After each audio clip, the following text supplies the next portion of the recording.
So welcome, ladies and gentlemen. My name is Sengul Uzun. I'm the Director of Talent Management for Ooredoo Group, which is located here in Qatar. And I'm thrilled to be your moderator for today's Hear My Story session, which brings together 7 inspirational leaders, founders, teachers, and thinkers who will share their professional and personal stories with us, the audience. And before I continue, I just wanted to explain the setup. So as you might be aware, we have 7 minutes for each speaker to tell their story to the audience, and then we have a 3 minutes question and answer session. So we will have that for each speaker. Now, the particular theme for today is focused around success and failure. What is important is that the participants share some obstacles they encountered throughout their career path, and they use those obstacles into valuable lessons and success stories in their journey. So they will be sharing that with us. So for me personally, with my learning and development background, I think it's a really great example to focus on failure or obstacles, because in general, people only focus on successes. And I think when you focus on obstacles, you force yourself to look at the situation, you understand yourself better, you understand the situation better, and that will lead to new ideas or better ideas. So I'm very excited to hear from the 7 speakers, and I would like to introduce the first speaker for today, and that's Mr. Anshul Arora. He's the founder and the CEO for Edvance Preschools. Please join me in welcoming him on stage. I think it's on now, yeah. Good afternoon, everybody. Can you hear me well? Okay, wonderful. You know, I was guessing why they put me on this panel, but as they explained, people who've had the most failures get to be put on this panel. So I'm hopefully going to share with you some of the learnings of the challenges that have come my way. So I've had 3 chapters in my professional life, and the third one is currently going on. And what I'm going to do is just share with you a glimpse of each of those chapters, and then a little bit of the learning, both the kind of success and failure learning from each of those chapters. So the first chapter really starts with McKinsey and doing management consulting in '99, based out of Singapore. And the context to that is I wanted to work in the field of development. That's something that I was interested in. But I realized that many of the not-for-profit institutions didn't necessarily have the people development that was there in a group like a consulting group. And actually, Muhammad Yunus I had gone to for advice saying I want to work in development, and I feel like, am I doing justice if I'm actually going into the private sector? And he himself said I would try and understand what development needs, and then go somewhere where you feel you can develop those skills, and then come back to the development sector, which I found as invaluable advice that I wanted to share. So the journey at McKinsey, what ended up happening is I spent half my time doing government and not-for-profit work, and the other half doing corporate work, so to make sure we paid the bills. And we were launching incubators and accelerators at that time. And if I fast forward, the learning through that, the skill development, particularly around problem solving and communication skills, was fantastic. But I actually started to get frustrated serving government and not-for-profit clients, predominantly for issues around bureaucracy and corruption. And so while I originally thought that's where I would end up going, I decided to look at where in the private sector I could work which would have social impact, which really started to bring me into chapter 2 of my life. So in that second chapter, I decided to focus on education. And that was really a process of elimination. I looked at venture philanthropy, I looked at infrastructure. And in focusing on education, I decided to go to India. I'd never lived there. I moved from there when I was 3 and grew up in Singapore all my life. But I had an ethnic, cultural draw to the country. And there's a huge need for and opportunity for educational change in India, just like in many other parts of the world. So in moving to India, we looked across the education spectrum. We looked at early ed, we looked at K-12 and higher ed, and realized that early ed, with all the research that exists of how important early ed is, it was highly underinvested in. That was one issue. And the second is a lot of the providers that were there in early education, they were not necessarily pedagogically appropriate for what is good for really young children. So when you're working with young people, we know that play-based, holistic, experiential, those types of, that type of education is powerful for young people, and yet a lot of the providers tend to be very traditional and rote in their context. And so we decided that's what we would focus on. The only catch is I'd never built an organization, I'd never spent time in India, and I knew nothing about early ed. So this was kind of obstacle number one, where you have an aspiration for something. And so what I tried to do at that time, as you said, to try and overcome the obstacle, is to find like-minded people or partners who would help address those pieces. And one of the leading early education groups in Singapore is called Eton House, and they run early education centers, and they also work very closely with the government and do PPP program with the government. And so I had approached them saying, you have this wonderful experience, but you're active in some parts of the world, but not in India. Would you be interested in helping us understand early education and training principals from India who could come and be immersed in this very different pedagogy of learning? And so we ended up doing a joint venture with this group in Singapore, and I moved to India to set up the organization. The second catch, that was the early ed piece. The second piece of not knowing anything about building a business in India, I had an uncle of mine, a distant uncle at the time, who was running a group called the Times of India. So the Times of India is the largest media house, for those of you who are familiar. They run the largest newspapers and TV channels, and he was the president of the group for a number of years. And he was at a stage of his life where he was thinking of retiring and wanted to do something which would give back. And so I spent, I think, about a year knocking on his door and troubling him enough where finally he said, okay, we'll do this together, where I will try and do the running around and he would help provide the guidance and support. And so we began that journey, and that's really what we focused on over the last 10 years. And having built out a chain of preschool and now as well childcare centers, because in India there's been an act that's just been passed that all companies in India above a certain size have to provide access to childcare. So we've also served as a childcare partner to many corporates and multinationals.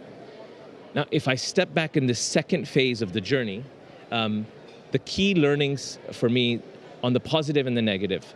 On the positive, when I look back, building an educational experience that is actually holistic, was true to the original experience we wanted to provide to young people, where we really place children at the center of learning. I think that part we have done well. And I think also getting the right people around us who have very strong sense of corporate governance and values is also something that I think we've done well. However, and this is the big prompt that's what's caused me to shift into chapter 3, is when I look back at that original mission of trying to have social impact in education, and I look at who we serve, because the reality is we send our principals to Singapore for training. We like open spaces for children with play areas. We're at a cost base which is much higher and really ends up serving the upper middle class, A. And B, we also realize that if we open too many centers too fast, quality starts to drop. And so as a result, we've ended up being a more boutique kind of mid-end childcare and preschool provider. So on the one side, as an entrepreneur, and the investors that have come in will give a good return to investors, and I'm very proud of the childhood experiences and the people, but I don't feel like that organization has served the mission to the extent with which I originally started it. And so what my wife calls the midlife crisis at 40, I started, thinking about what would be the next chapter. Am I okay for 2 minutes? Okay. And when I look back and say, where was the greatest value add in that journey? I don't think I necessarily had to be involved in running that operation for so many years. I think the value add was saying, where is there a gap in the education system, early ed? Who are the right partners and people to bring to bear? What is the right capital, and how do we ensure there are milestones that we support? And the day-to-day operations, I could have probably brought a CEO in earlier than we did, which was just last year. And so the next chapter has been trying to say, can we take this idea, the core model? The model was to take something that's working really well in some part of the world and customize and adapt it deeply for another local context. And can we identify other areas where there's gaps in education, like early ed, where there's best practice that sits somewhere in the world, and can we serve as that bridge to try and bring it to another part of the world? And so with that core focus and trying to look at it not as a single organization, because even if you scale one single organization, it's very hard to affect the system level issue. Can we try and look more at a systems level to say what is the underlying issues and address, maybe it's research, maybe it's advocacy, and holistically address that. 1 minute, yeah. And so as a result, again, I don't have that global, I don't necessarily have that global mandate. I have tried to do what we did with bringing in a partner. I have tried to identify a handful of people that I deeply respect around the world who are committed to education and very well resourced in education. And we've now started a journey together to identify those priority areas and have started bringing in together families who are committed and resourceful to try and fund those ideas. And so we're early in that journey. We are about 6 months through, and next year we will probably launch this if all continues to go well. So that's a little bit of my journey and some of the ups and downs and lessons learned. And I think we may have time for a couple of questions. Yes. Or? So thank you very much for your sharing the inspirational story, Anshul. We have a couple of minutes for question and answer. So who would like to start? Yeah. Hello, congratulations on your work. I think it's inspiring. My question is, why did you not focus on marginalized children? So it's a great question. And for us, I think when I look at, we actually had 2 phases to the company. We first started a group of these schools, and then we realized we're not serving the broader segments of society. And so we tried to we set up about 30 preschools in that segment, or starting to go to the lower middle income segment. And it was very hard for us to do justice to what we wanted to do, meaning this kind of pedagogy, which was teacher-facilitated, child-centered, holistic, all the pieces that we wanted to bring together. We were finding it very hard to do that and do justice to that at that price point. And so we decided actually to not continue that path, because I wanted to be able to send my own child to any school that we would set up, and I wasn't sure we were hitting that quality benchmark. And as a result, we chose not to continue down that path, and we only have continued the first path. Having said that, what you said is exactly what's prompted me to realize that I need to start a new chapter where you try and think about from the beginning what's going to have that maximum impact, so that the model is built to address that. So how do you, for example, capture a preschool in a box, meaning the key elements, and how do you share that with multiple providers, as an example? But you're absolutely right. That's what's made this last transition. Thank you. Thank you. Any other questions? We have time for one more. Yeah.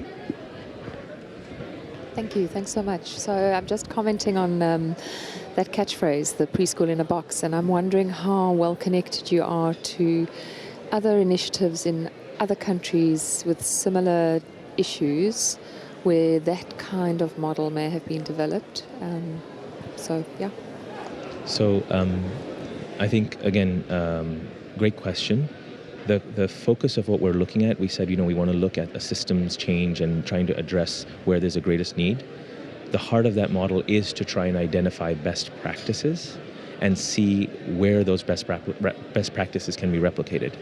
And so this next piece of work is not early education alone. We've been doing it across the spectrum. But the idea is to do exactly what you're saying.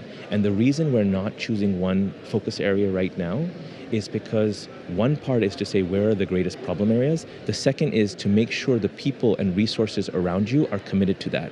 And so our thinking in trying to build somewhat of a collective is, if we say we're doing this and this is the solution and fund it, is very different than having a group of people around the room that say together, yes, we're excited about this idea, and together we will work to enable that in a way that no one could have done ourselves.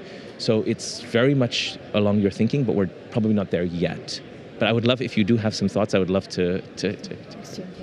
Thank you very much, Anshul. Thank you. Thank you very much. Thank you. I would like to use the opportunity to move to the second speaker, and that is Ms. Samina Bano.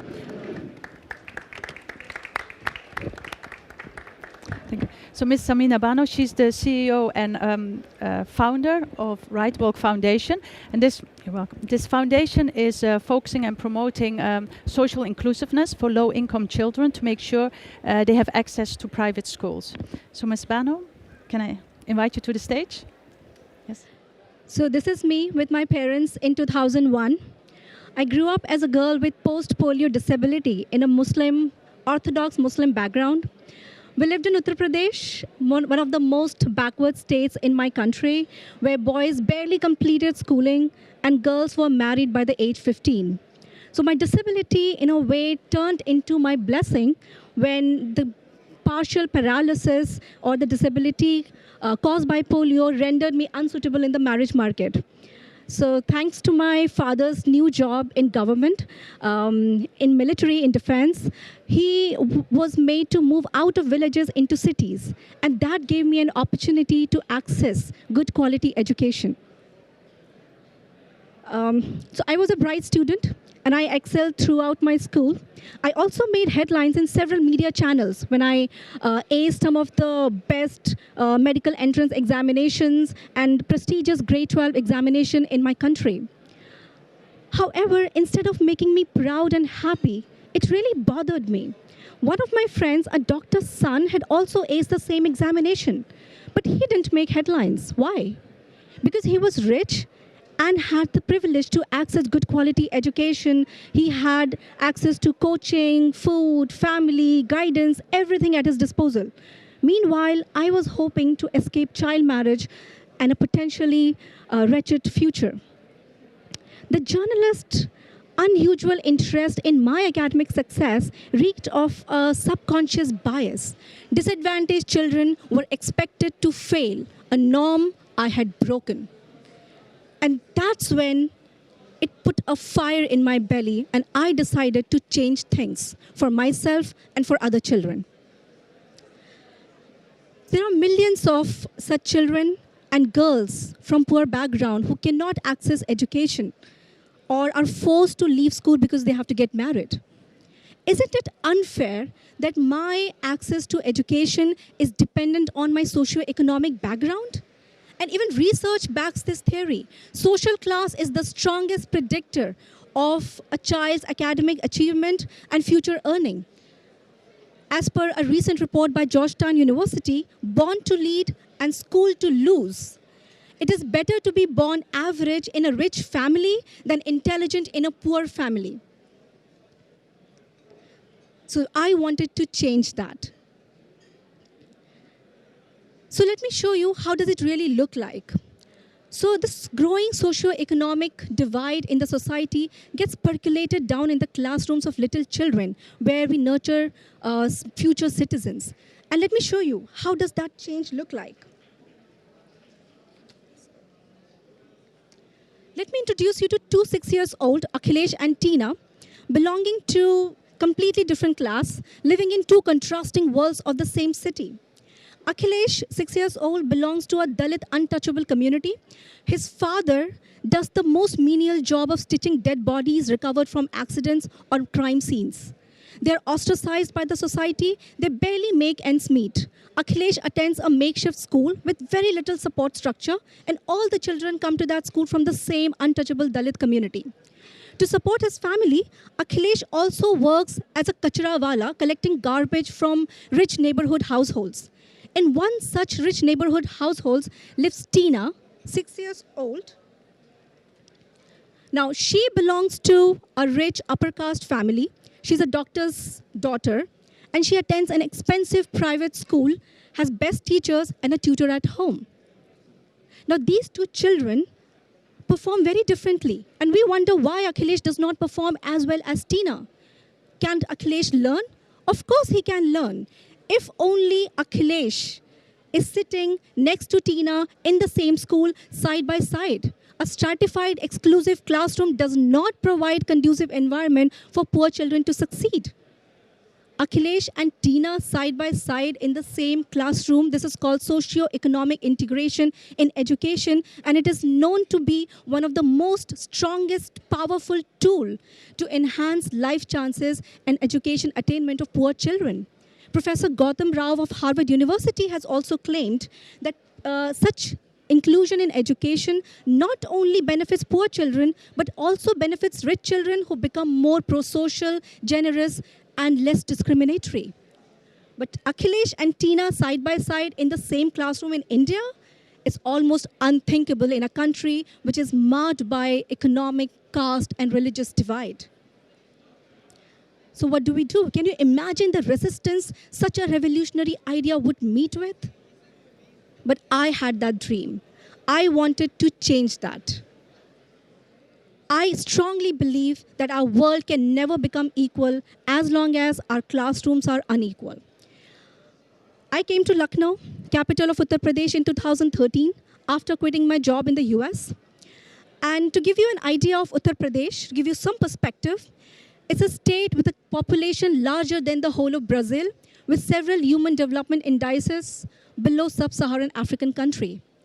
The transition for me was drastic, or rather shocking. But I chose that place. I did my initial research and realized there was a huge gap between theory and practice. Uttar Pradesh has a policy, it's like an India policy. It's called Right to Education, which requires every private school to reserve 25% seats for poor, disadvantaged children. But Uttar Pradesh, having largest number of seats, 600,000 out of 2.1 million seats in the country, that is 30% of the total, hardly implemented it. Only 60 admissions in 2014. And the reason being restraining policy and several handful of private schools opposing it. So I tried to approach the government and reached out to them, but it fell on deaf ears. They did nothing. I had to reach out to the top leadership level, the chief minister. I collected the data, did the analysis, and got it published in a national magazine, and that created a sense of urgency, and the chief minister did take notice. A private school went to high court against it, and they had loads of money, and I barely managed to pay my rents. They tried to harass me, they tried to threaten me in multiple ways. I was physically attacked, I was threatened, I was harassed. I had to seek police protection, but I did not give up. We won in High Court, we won in Supreme Court, and we not only got one policy change, we got 16 policy change, we set the ball rolling in Uttar Pradesh, and we achieved 4,200 admissions in 2015, and 153,000 admissions in the last 5 years. Triumph belonged to equity in education. Triumph belonged to disadvantaged children. Technology enabled the entire process. We built capacity within the government. We trained 2,000 educators, 500 government officials, 200 media professionals, and 50 political leaders. And more than that, I consider my biggest success to be the mindset shift we have been able to bring about from exclusion to inclusion. The government, which once considered it a taboo subject, was now celebrating it with us as a tool for equity and education in education. I now envisage a society where millions and thousands of Akhilesh Prajapati and me can ace prestigious examinations every day and secure a bright future, a future which is so normal that it is no longer a breaking news. Thank you. Thank you very much. Yeah, it's a little bit over 8 minutes, but that's not a problem. So we can take some questions. Who has some questions for Samina? Hi, my name's Sabrina from Malala Fund. First of all, congratulations. That sounds like an amazing achievement. I was just curious about what some of the challenges were that you faced along the way and how you overcame and mitigated those challenges. Thank you for that question. Well, in 7 minutes, I could only speak this much about the whole journey. It's a long 7 years old long journey that I had to summarize in 7 minutes. There were several challenges at the level of government, politicians, bureaucrats, school education mafia that I had to fight against. Personal level challenges, personal safety issues I faced. But then what I found was government is not entirely black and white. It's not entirely in support or against you. You have to find the right people within government who can support you. And that's what I did. Found the right people, find the good people, and built a collaboration of those people, built a team of teams. It's not just me. It's actually a team of teams. Media supported, government supported, and together we achieved this success. That was such a super inspiring story. Congratulations on all of your work. I was wondering if you work with an organisation called Indus Action or Haq to Shah, both based in India, both working on exactly the same right to education issue, and it might be worth checking them out if you're not. Yes, we know about them. So they work more on the breadth side. We work at the depth level, and Uttar Pradesh is entirely attributed to us. And 30% seats we are currently working with. And it's not just one policy that we work with. Our idea is to go deep in one state and work across multiple policies. So we do collaborate with them. So for us, it's like we dig the well and they go where the water is already available. And we are more into digging the well first. So more deeper, actually. Okay. Thank you very much, Samina.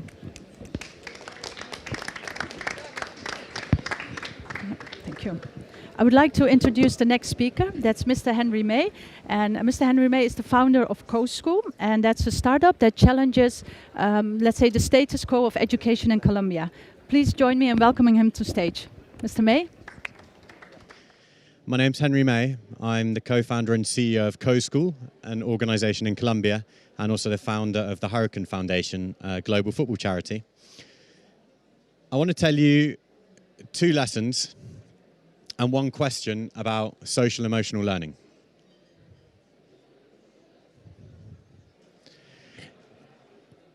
When I started teaching with the Teach First program in South London, I was convinced that academic success was the way to break down barriers for students from low-income backgrounds.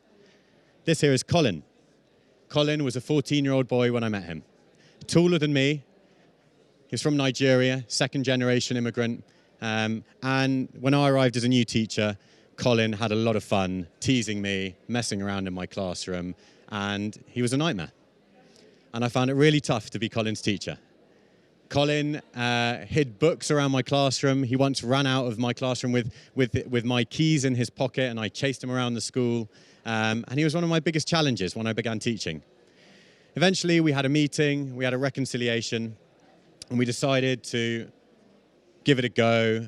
I decided I was going to work really hard on coming up with really engaging pedagogical strategies to teach philosophy to Colin. I was his philosophy teacher. And Colin agreed that he was going to pay more attention, do his homework, collaborate more in class. And by the end of my first year as a teacher, we started to achieve some great results. I remember going into the exam room at the end of my first year and seeing Colin there taking the philosophy exam, 2 thumbs up, Mr. May, I'm doing it. I stood there, I felt like this super teacher, I'm achieving my goal as a teacher, I'm changing lives, this is what it's all about. And Colin ended up getting a really good grade and exceeding expectations. So when I came back for the start of my second year, I was ready to keep succeeding with my students, getting great academic results. But the head teacher of the school organized a meeting just after we came back for the start of my second year. And she said, I don't know if you guys saw, but during the holidays, there was a murder in the community. And there was a young person who was murdered. And I thought, yeah, I did see something about that in the news. It wasn't one of our students. And she said, well, unfortunately, Colin, 15 years old, going into the equivalent of 10th grade, was one of 3 students who murdered another young man in the community during those holidays. And I started a process of self-reflection. What the hell had I been doing spending all that time on philosophy tests with Colin? All that time I'd spent doing extra homework and engaging activities in the classroom just to improve his grade. I never got to know Colin, his interests, his talents, his skills, and I missed an opportunity as a teacher. So in my second year, I started to do different things. I started to set up a school football team. I took kids out of the school to go and meet businesses in London. I started to engage with parents. I started to speak to my kids and get to know them as people. I didn't know it at the time, but what I was doing was engaging in social and emotional learning with my students, developing in them key skills that students like Colin don't often get the chance to develop. Decision-making, self-control, empathy, collaboration with others. Those were the skills that Colin needed. My school closed down, and I had the chance to go and work in Colombia with Teach for Colombia, Teach First partner in Colombia. And in Colombia, there's not just one school affected by violence. It's not just an issue of life and death in one school or one community. As many of you will know, Colombia is a country affected by 50 years of civil war. Over 6 million people have been forced to leave their homes in Colombia because of the conflict. 250,000 people have lost their lives. And the echoes of that conflict continue in the country today. When I was in Colombia, I started to realize that the issue of social and emotional learning could well be one of the key levers to moving the country forward. Social and emotional learning in Colombia seems such a key and important part of the education system. Young people here need to learn different skills to the skills and to the behaviors that adults have shown before in the country. They need to be collaborators. They need to be people that can make better decisions. They need to be people that care for each other and care for themselves. And just after I set up my organization, Coschool, a year after living in Colombia, an organization dedicated to developing social and emotional skills, I had the chance to meet Dylan. This is Dylan here with the big smile on his face. I met Dylan when he was a 14-year-old boy, like many 14-year-old boys in a classroom, kind of bored. He didn't like school. School kind of sucked. And he stuck up the courage to speak to me because he liked the English pop group One Direction. So Dylan and I had a conversation about One Direction, and a few months later, we were able to offer some scholarships to Dylan's school to take part in a social entrepreneurship program designed to develop those types of skills in Dylan and his classmates. Dylan signed up, and in a 10-week program, Dylan had the chance to work with other members, not only of his school, but other schools, to design a social entrepreneurship project in their school, solving a real problem and developing these key skills along the way. 4 years later, Dylan is now a member of the Coschool team. He's now one of the first young people that went through our entrepreneurship program and has actually joined our team. And he's here in this photo a couple of weeks ago, now being an educator and leading programs like this for other young people in a part of the country really affected by the conflict called Urruba. And my first lesson was social and emotional learning matters. And it matters more than academic success. I've seen it in the case of Colin, I saw it in the case of Dylan. But in this region of Colombia where Dylan went to help out and help run a program, Urruba, this is a region of Colombia really affected by the conflict. 50% of the 300,000 people in Urruba are registered as victims of the conflict. This is a country where there's still activity from the guerrillas on the left and the paramilitaries on the right. And this is Gladys. Gladys is a teacher that's been teaching in a public school in a small town called Chigorodo for the last 7 years. And Gladys is an amazing teacher. She's full of great ideas for her classroom, and she's full of great ideas about how to teach Spanish, her subject. However, Gladys has never received in her life, through the national education system, any training on how to do social and emotional learning. When we met Gladys, we were able to introduce a program to her that lasted 2 months, that gave Gladys some key skills on how to introduce mindfulness practices into her classroom, on how to get her students to collaborate more, on how to get students to engage with more creativity in their classroom. And we've seen the change in Gladys, and we're starting to see the change in her students as well. But we know that we can't reach all of the Dylans in Colombia. We might be able to reach all of the Gladyses. And my big second learning has been, if we're going to change the education system in Colombia, we have to do it through the teachers and through the school leaders. They have to understand what social and emotional learning is about, and they have to be the leaders of it. And my question to finish to all of you is, we've worked with Gladys and 1,000 teachers this year in Colombia, but there are 300,000 teachers in Colombia. And even though we're starting to use technology and we're starting to think about scale, how might we reach the 300,000 teachers in Colombia and the 20 million students of Latin America to ensure that they all get the social and emotional skills that they need to be successful and happy in life? Thank you. I have a question. So you mentioned about that there needs to be a new rule implemented. So what do you think is needed for the policymakers to be more aware of this concept you have?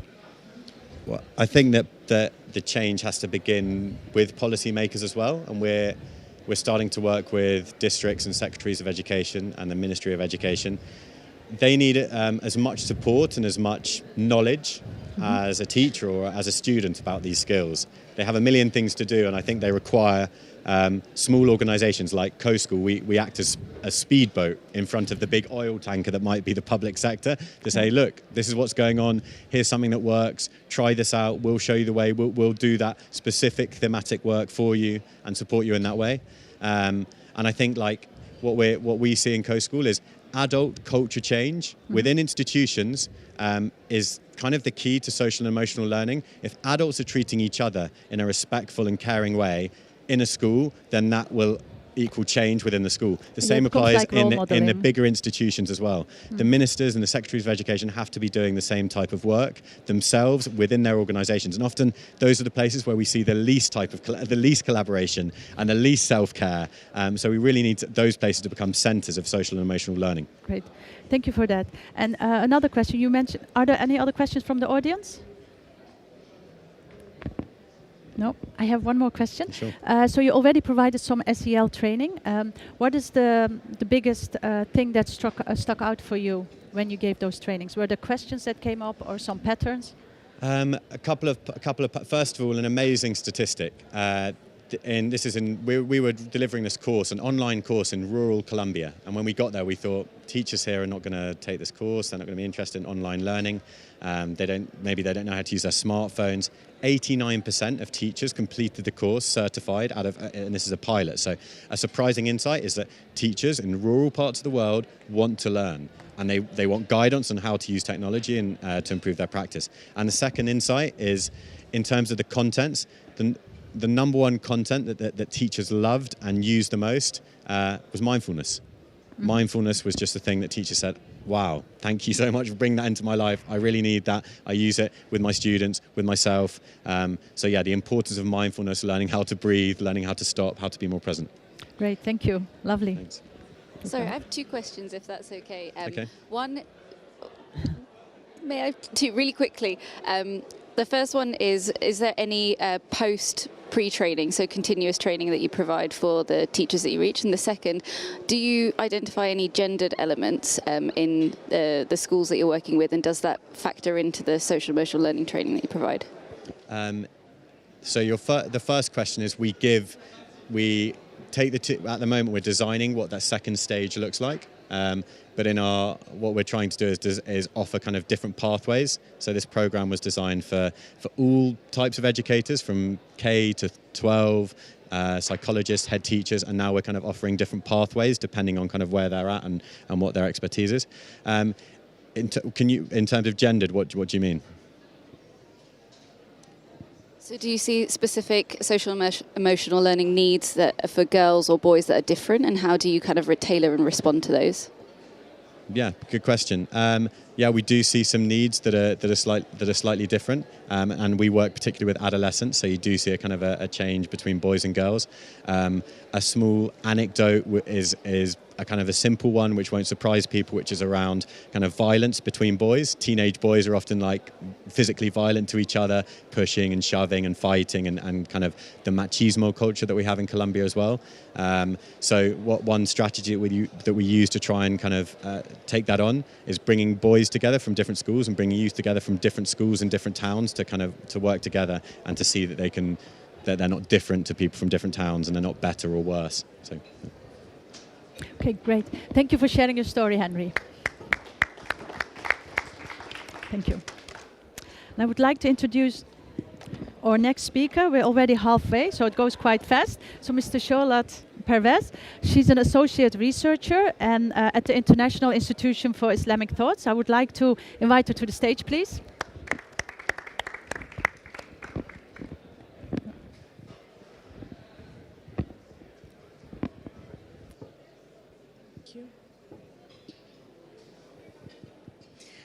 Hi, I'd like to share with you today my journey that has led me to research formation of reading culture in Karachi, Pakistan.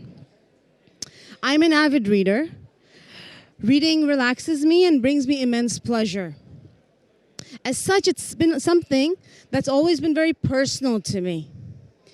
The first time I realized that I needed to share my love of reading with others was when I became a mother. The second was when I became a teacher. And while my children and I found enormous joy when we would read together, when it came to my 8th and 9th graders in school, I often felt with many of them that I was facing a wall.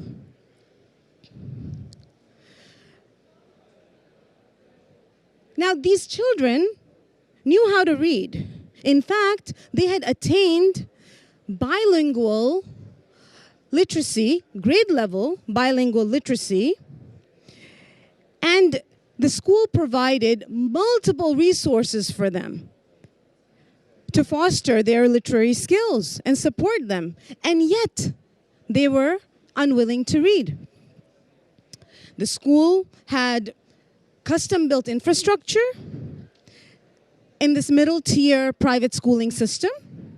They had committed teachers, engaged parents, students that came to school regularly, and had access to well-stocked libraries. And yet, they were not interested in reading. Now, my daughter went to the same school, and one day when she was in 3rd grade, she came to me and said, "Mama, books are boring." I was appalled. I had read to her since she was 3 months old, and as far as I could tell, she loved reading. The other thing that really made me really worried was that phrase, "books are boring," reminded me of many of my students who would often come and complain to me, saying exactly those 3 words. I immediately set to work. I started reading aloud to my daughter books that I wanted her to read. And eventually I was able to help her find enjoyment in reading all over again and sort of overcome that bump that she had encountered in her own reading journey. This experience made me wonder, if this worked with my daughter, what about my other students? And so I dug into research on reading aloud, and I was surprised to find the research recommends that reading aloud should be an indispensable activity throughout the grades. Many schools do a lot of reading aloud in getting kids into reading, and as soon as kids learn how to read, they in fact stop reading aloud, and just like parents expect children to sit in one corner and read by themselves. And we don't realize that the nature of books are changing. It's getting more and more difficult, and that's when students start to have a tough time. So my realization at that point was listening comprehension precedes reading comprehension. And this is something that is supported by research as well.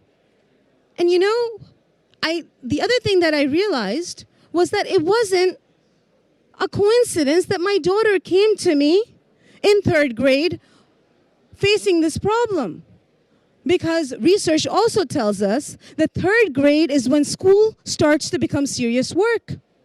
And when students are not able to keep up with it, it leads to the 4th grade slump, a decrease in reading scores. But here's the thing. Research links the 4th grade slump to lower socioeconomic status. Whereas my daughter, as well as many of my students, came from privilege and access. So what's going on here? This led me to my second discovery, that language can be a bigger obstacle than socioeconomic status. Middle-tier private schools in Karachi focus on English as the medium of instruction, whereas the students continue to speak in Urdu at home. I am almost positive that this is not a problem that's confined to Karachi.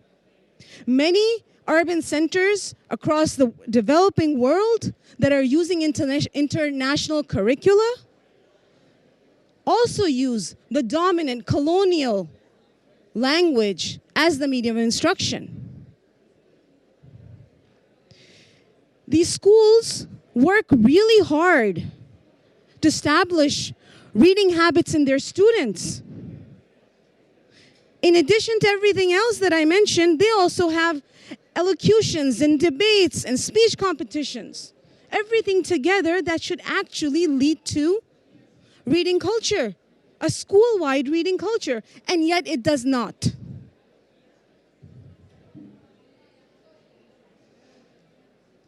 One of the problems that I have come to understand is that a lot of times we are taking research from monolingual Western countries and applying them wholesale onto multilingual contexts without fully understanding the challenges that our students are facing.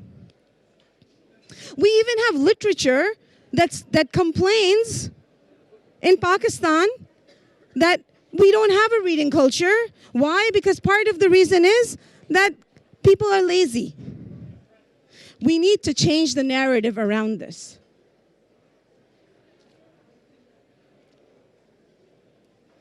And let me talk a little bit about something else that's very important. Millions of dollars are being spent today to eradicate illiteracy in the name of development. However, if literacy leads to development, then why has it led to individual advancement and not collective progress for the literate middle class? In fact, it has led to a brain drain in many countries, including Pakistan. And so in the name of my daughter and many of my students, I would like to leave you with this very important question to ponder. Thank you. Thank you, Ms. Saulat. Are there any questions? We have a couple of minutes. I have a question.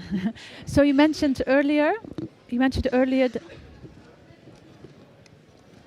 modern technology.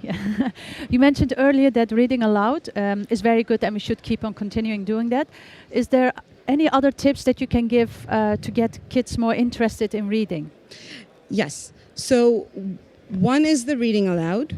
Another is, of course, finding books that they understand. So one simple trick is when you're selecting books with students or your own children, you open to the first page, and if they find 5 words that they don't understand, then that book is not for them. Right? It's too difficult. It's too difficult or for not them. Interested in. Right. And eventually you're setting up too high a challenge for them. Right? And so that's what, and of course we have to enable children to find books that interest them, even if they are a little higher level, but then we start reading aloud to them. And eventually what would happen for my children also is that you can't always finish the book. So you read maybe halfway through, and then the children pick it up by that point, and they finish it on their own. So what I understand is it has to be a little bit challenging, but not too much that they get demotivated and not interested. Absolutely. In it. Absolutely. Great. Thank you. We have a microphone over there. Thank you very much for your presentation. It was really interesting. And I have a question that I will begin by telling you this short encounter with my son. I have my son, when he was at the 7th grade, I asked him this question. Hey, Ayub, do you love or do you like schools, your school? And he told me, no, I don't like it, but I go there because you are expecting me to succeed and to have a great GPA. Yes. That's why I go. But whether I like it or not, no, I don't like it. Right. So he was being honest with me. So we, as parents, we expect from our children to be successful. But at the same time, we neglect one important dimension, which is how to make our children love school, love learning. So there is, as I said, a missing dimension. How can we fill in this gap? Yes. Actually, a lot of times when I talk about reading aloud, many teachers tell me, yes, we're doing it. Students are doing it. We're doing it in the classroom. And then I ask them, are you reading from the textbook? Or is it a supplemental text? And almost always I'm told that we use the textbook, a course book for this. And the problem is we keep telling kids to develop reading habits, to read for pleasure, but we keep associating reading with schoolwork. Right? And reading can become an immense opportunity for learning, lifelong learning, only if we role model that reading should be done just purely for pleasure. And if we take out 15 minutes in the school day, and not just English teachers, any teachers that are reading aloud a text for the student that, again, is just slightly above their developmental level, in that zone of proximal development that Vaikystes talks about, then what we're doing is we're priming them to be able to finish the book with us, but also follow a plot line across a period of time, and eventually enjoy reading for the sake of reading. And which I hope that, of course, school has many, many different components to it, but I really think if we can get this piece right, which is foundational, which is reading, on which we build a tower of education, I think this is extremely important to hopefully get kids into reading, liking school as well. Hopefully. Do we have time for one more? Oh, I'm sorry. Another thing that I wanted to mention is if you have the Wise app, so all the contacts in there. So if you have some questions, you can always contact the speakers and invite them for a discussion. I would like to thank you, Ms. Charlotte, for your story that you shared with us. Thank you very much. And then, since we are short on time, I would like to introduce the next speaker, and that is Ms. Austeja Landsbergiene. I hope I pronounced it correctly. She's the CEO of Vaikystes Sodas. So that's the largest chain of preschool educational institutions in the Baltic states. Thank you for joining us. Yes, please. Well, first of all, I'm very happy to be here. What a gathering of amazing stories, amazing people, and amazing ideas. And I'm also humbled to hear all the stories already that have gone before me. I will share my story, and my story comes from the Baltics, not the Balkans, but the Baltics. and I will tell you about what I believed and what it taught me. As I was finishing my PhD, I believed that science rules the world, and it's all about science. And if you believe in science, and if you do things the way they should be done, everything should work out. And that the facts will always win over perceptions, especially if the perceptions are wrong, right? Well, 10 years ago, I founded our first preschool, and this journey, 10-year journey, taught me how wrong I was. Right now, I am a proud founder of 2 schools and already 14 preschools, and one of the preschools is in Latvia, and I regularly consult Lithuanian state on teacher training, teacher curriculum development, and so on and so forth, especially in early childhood education, because we believe in learning through play. Anyway, before starting the schools, I lived and raised my 4 children in Belgium while I was working on completing my PhD. I never thought I knew everything, but I definitely thought I knew quite a bit, right? With 2 masters and completing a PhD. But there were several lessons, and I want to share them with you today. My first hard lesson was about cultural differences. In Lithuania, early childhood education used to be about care, and just care. Basically, as long as the child stayed alive, by the end of the day, that was great. So I wanted it to be about education, about learning through play, about, because these are such important years in a child's life. My first goal was to show that it is very important to attend preschool and to have great teachers and to participate. I thought that I could change the attitude that even a slightly runny nose is a good reason to stay at home for a week. That was one of the things I kind of set out to change. I wanted children to attend school, not to miss it. I started with parenting classes. I started with medical doctors coming in and talking to the parents. I had scientists who presented scientific findings. I put together a health form and kept talking about it, pinpointing to it, and still received a lot of pushback from the parents. Parents even pushed for the reduced fee because we're a private school. And I gave in, hoping that it will solve all my problems. What happened? Long story short, it nearly led me to bankruptcy. Hard lesson.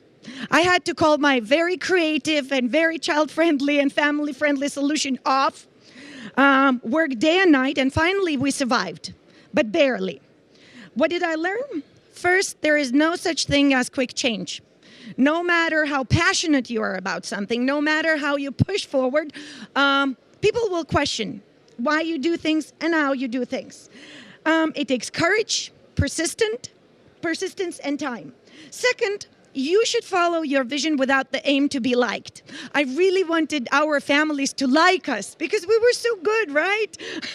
But now, what you needed and what I learned that I needed was a clear vision, leadership, and following my vision and my passion.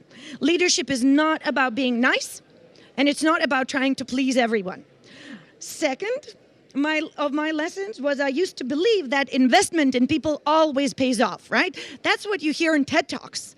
That's what you read in motivational books, that if you invest in people, that's the best thing to do and it always pays off. And that it is no other way. And of course, it should pay off if you honestly believe in people and invest in them, right? Well, not always. I kept investing in people with the hope that that will bring a change to Lithuania, that it will be change to loyalty, appreciation, and trust, right? Organizational trust as well. We were the first school in Lithuania to have a teachers' academy within us. We started training our own teachers because, coming from the Soviet bloc, the system was Soviet, the training was Soviet, so we really had to change everything. We trained our own teachers, and they were amazing teachers. We had amazing teachers. We had interacting lessons. We had hands-on training and coaching, and actually did a lot on changing mindsets. We hired and still do hire teachers as assistants for the first year. And during that time, we train them, we coach them, we give them 1 paid year to become teachers if they will. They can leave after that year if they want. We have designed a system where teachers learn at their own pace, where a lot of things are online, where they can ask questions, and where it seemed for us they have all the support in the world they would need. I did believe we were really good at this. And especially since a lot of teachers who were in the program were praising how wonderful the program was. I believed we were creating a force of change, a wave of change for Lithuanian education. Until one of the teachers smeared us on social media. Until one teacher left 2 days before the school started and we were left without a teacher. It felt as if the end of the world has come. It really felt that way. And then again, it hit me. And the lesson I learned was that I had to reflect on what I do and to realize that I do things not to be appreciated. I do things because I believe in it. And because I believe it is better to invest in someone and have them leave, and thus change Lithuania, not even within our context, but within other contexts, than it is to not invest in them and have them stay. Because my vision goes far beyond 5 or even 50 years for Lithuania. And change takes time.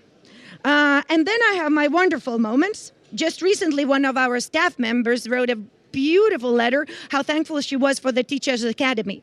And that everything she has learned about teaching, the best of that part was our teaching academy. And that's how we keep believing that we can change Lithuania, one student, one parent, and one teacher at a time. And then it's number 3. I used to believe that I could change parents. That if I do my best, if I talk to them, if they talk about early childhood education, if I support everything with science and passion and all that, that would change. And they will become believers in early childhood learning and education. What happened? Well, there were parents who left us, angry because there were not enough academics, that we were just playing, and so on and so forth. And they were disappointed, they were frustrated, and I was very frustrated as well. My question was, can't they see how good we are? Can't they see how innovative, how children-friendly we are? And can't they see how selfless and sacrificing our teachers are because they study and work at the same time? I was frustrated because they did not want to change, right? No matter how hard we tried. We had families who did not cooperate. We had families who lied. We had families who were abusive, and we felt helpless because we could not help the children.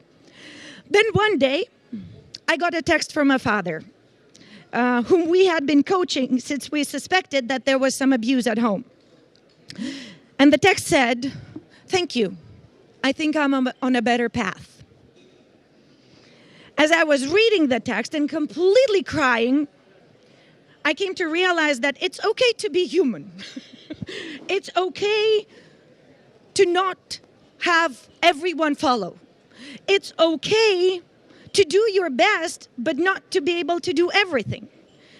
There's only so much we can do. It taught me humility, and it taught me appreciation. And it is okay. Again, one child, one parent, one teacher at a time. My lessons taught me a lot. I have gone through near bankruptcy, disappointed in myself, and even in everybody else. But change has come, and hope has prevailed. Well, first of all, we have brought on, in those 10 years, change in early childhood education, from care to educare, education and care. And it is happening now across all Lithuania. We have introduced contextual education. We have introduced city is my classroom concept. We have introduced Teachers Academy, which was completely new 10 years ago. Second, with persistence and research and relentlessness, we have changed some national standards into child-friendly standards. I remember everybody rolling their eyes when I would come into the Minister of Health trying to change those standards. But we started drinking water instead of sugary drinks in all Lithuanian preschools. We started going outside daily no matter the weather. Before, we used to think that if it rains, our children will melt. We allow children to bring in their own snack and their own blankets if they need it. Before, it was thought to be unhealthy. Third, how we see a child. We include children in our planning as young as 3 years old. We were the first to integrate social-emotional curriculum into our curriculum, and now 60% of Lithuanian preschools are trying to do that. We have made parent, teacher, child meetings a norm in many preschools in Lithuania. And I still feel that there is so much to be done. The struggle is not over. I actually doubt if it ever will be. But my advice, just keep going, just keep doing, and it will be done like the speakers before me have also confirmed. Thank you very much. Thank you, Austeja. I have some sad news. There is a ceremony, so we won't have time for questions. So thank you very much for your story, but you will be here hanging around, I hope, so people can ask you questions afterwards. Sure. I have also a couple of questions. So thank you very much, Austeja, for sharing your story. That brings us to our sixth storyteller, which is Mr. Rotimi Olawale. He is the Executive Director for Youthhubafrica, and that is let's say a platform that engages young Nigerians in social change itself. So please join me in inviting Mr. Rotimi to the stage. Good afternoon, ladies and gentlemen. My name is Rotimi. I'm from Nigeria, and I'll tell you my story. I was born into a family of 4 kids, and I was the last born. My parents were the first generation in their families who had an education, and they were teachers. And as a result, they were also took on the responsibility of training the children of their cousins and uncles. And so I grew up in a large family where I had cousins who were older than me live in the house. So most of the time during my childhood, we have about 10, 12, 13 kids running around in the house, and I was the last one.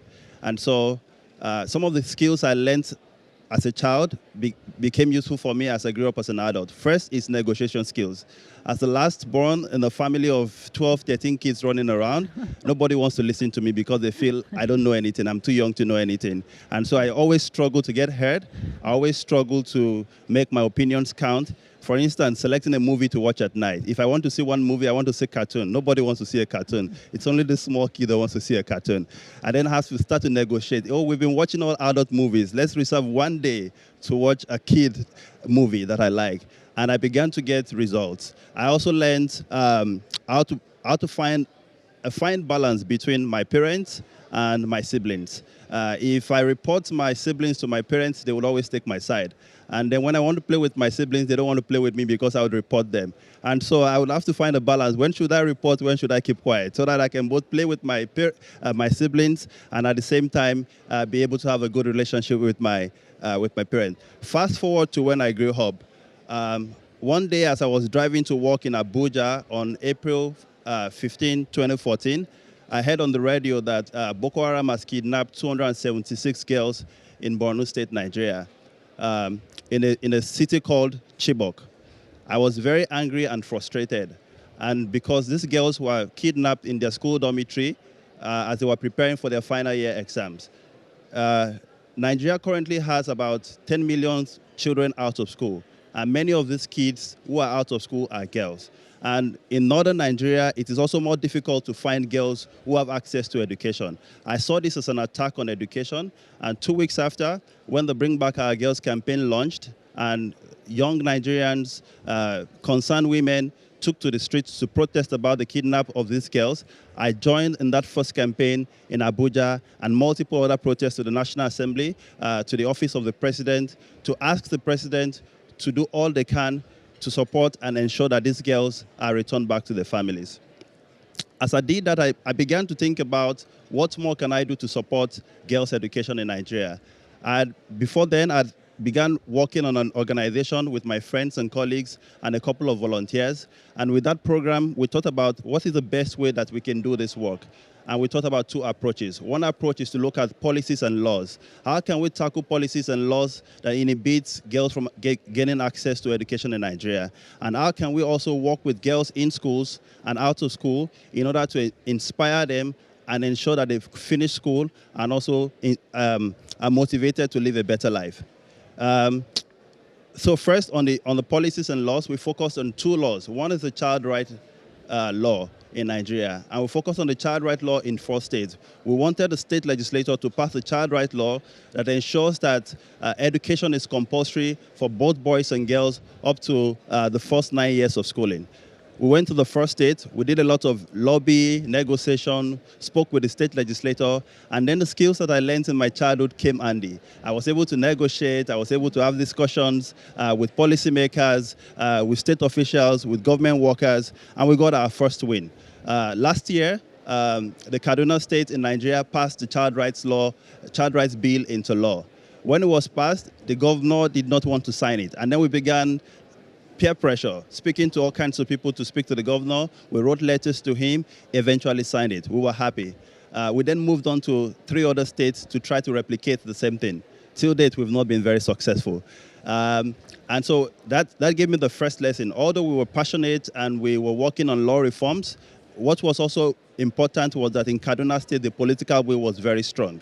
And in other states that we're working with, the political will is not as strong as in the first state. And so we continue to learn and iterate as we go forward.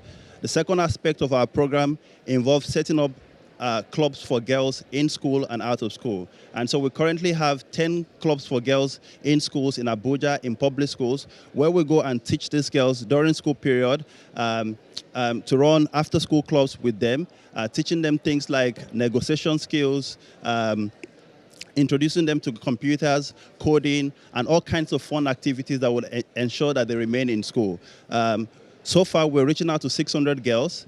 And during the period that the school allocates for us to teach these girls, more girls want to join the program that we currently have the capacity to handle at the moment. And so for me, our work is in two folks. One is the fact that we're trying as much as possible to inspire local girls to stay in school and dream of a better life, and at the same time working at the policy level to ensure that we can solve the problem at an institutional level so that more girls can get access to school. One of the girls that we've worked with is called Peace. When we started working with Peace in an out-of-school club that we work in, Peace was shy and not confident. And we ran a curriculum on advocacy and negotiations and speaking out and finding your voice.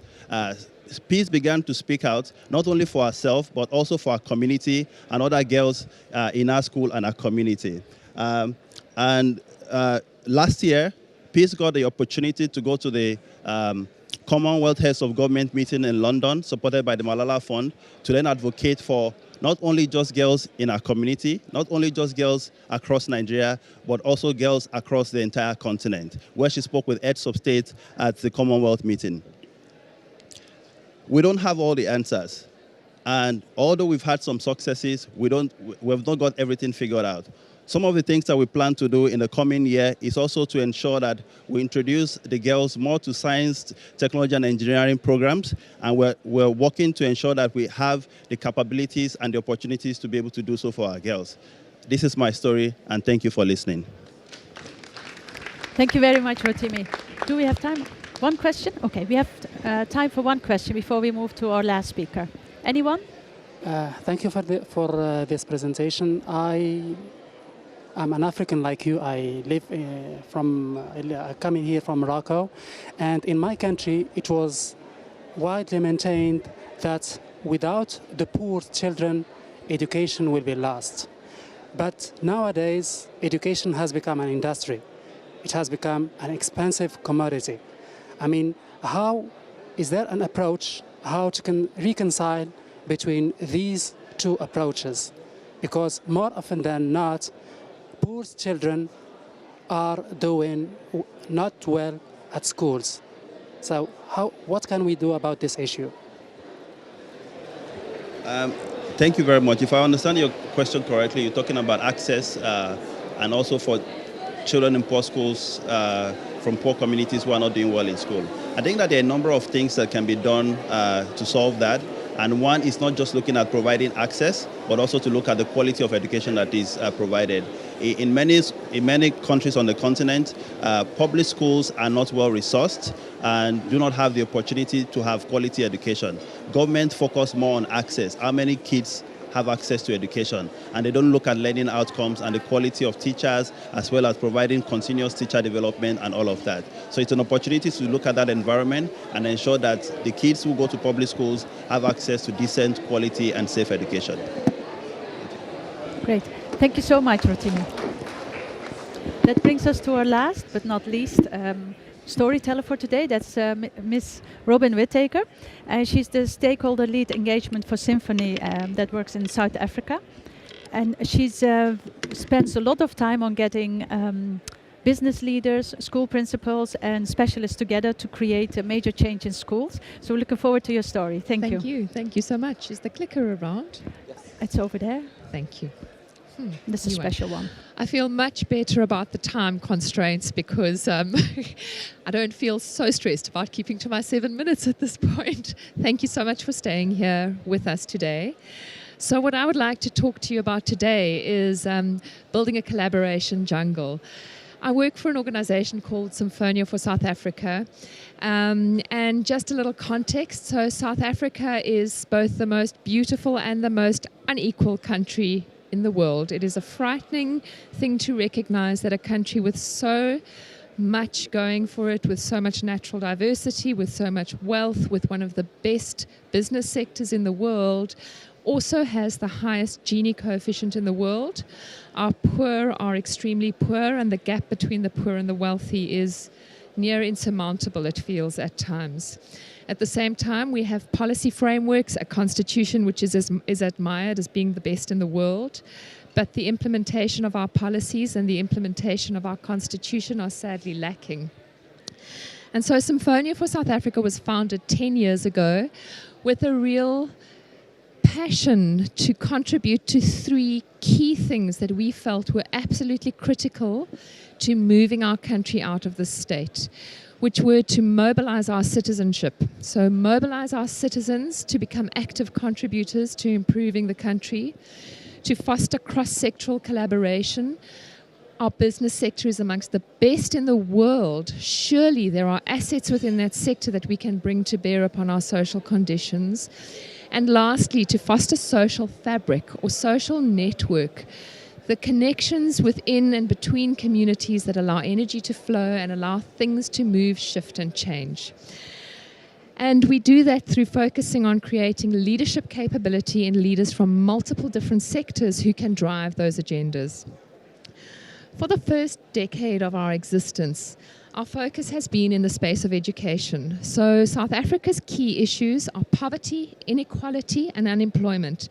And education sits at the nidus of those three issues and is the one thing which can substantively change every social ill that the country faces.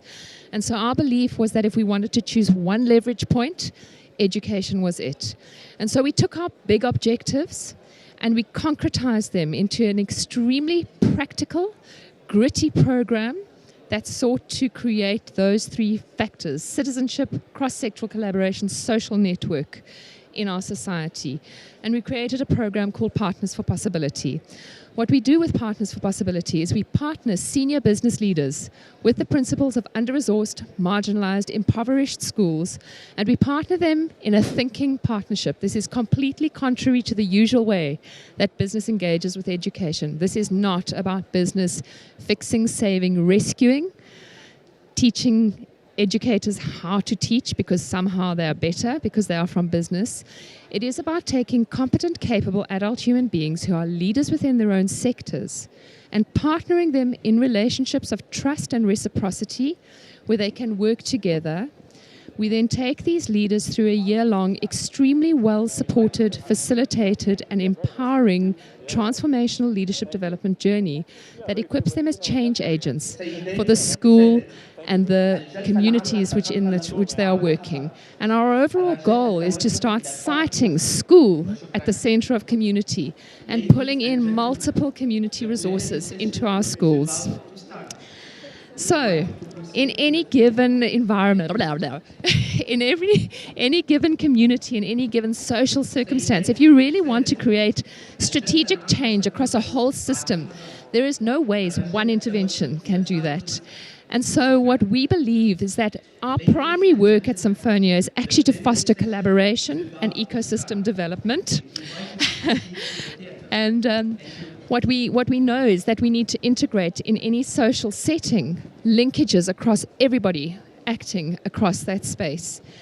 What Partners for Possibility offers us is this beautiful footprint right in the center of communities with warm human relationships through which we can then start creating networks into other sectors. And the network I want to quickly speak to you about is an amazing partnership we've developed. We've got about 500 different collaboration partners, but this partnership is particularly beautiful. It's a partnership with an organization that works in the youth employment space. We have about a 45% youth unemployment rate in our country, driven by our very poor education outcomes. And Youth at Work was an organization born out of a Partners for Possibility partnership where the business partner who worked in the youth employment space came to us and said, we are missing a trick here. We have such potential to really create impact. And so what we did was we took the pain point of schools that are hugely under-resourced in terms of human capacity, and we looked at the communities they are sited in and looked at these unemployed youth who were just desperate for work opportunities, for learning about work. And we flipped those problems into potential. And so we have started placing unemployed youth on work opportunities driven by a government-mandated youth employment scheme into our Partners for Possibility schools. We are placing between 5 and 10 youth into schools. They are serving needs such as admin, maintenance, IT. They are doing teacher support work. They are reading to the children. They are offering sports coaching opportunities to the children. And we are seeing the most incredible outcomes. So we have schools who are saying for the first time ever, all of the students for the next year are enrolled. We have students who are having sporting and extramural opportunities that have never before been exposed to sport. And our youth are walking out full of self-esteem, with an appreciation of their value in their community and with a real understanding that work does not mean a job behind a desk in a bank. That work can be found in your own community and it can be meaningful and it can be very enriching. Some of the challenges, because we do have to look at challenges and I have no time.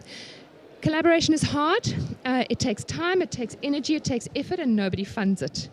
And yet it is the most important thing that we can do. So my personal belief is if we start to fund collaboration, if we start to fund ecosystems, we will catalyze the most powerful impact we could possibly imagine, because the solutions are all out there. They are just not connecting to one another yet. The other challenge is that continuity is an issue because these work placement opportunities are 12 months long and the incredible projects that get started in schools need to be continued. And so running around and finding funding and finding partners who will help us sustain this initiative, this co-created, co-owned initiative, is also really energy consuming. And at the same time, we are still growing our partnerships at a rate of 10 every 2 weeks. And it's hectic. But the power of what is possible when we work together is incredible. So if we can tap into creating the networks, creating the linkages, and learning what you need, where it is, and what I have that is easy for me, how can I contribute it to what you have that is hard for you, and really fostering that thinking, I think that we can create miracles.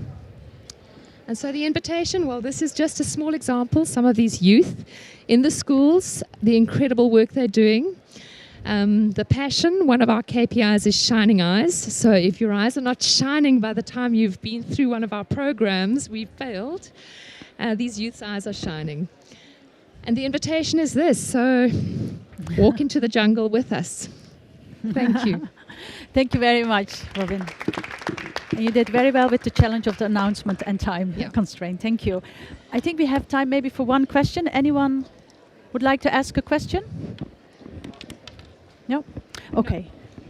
Yeah, because the ceremony is going to start. So I apologize again that we couldn't take many questions towards the end. But as I said, we have all the details from the speakers on the WhatsApp, so you can always chase them down, so they're not free.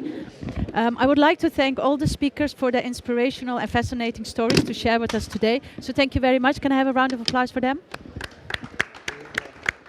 And I would like to thank you for your time and effort, and I wish you a good day.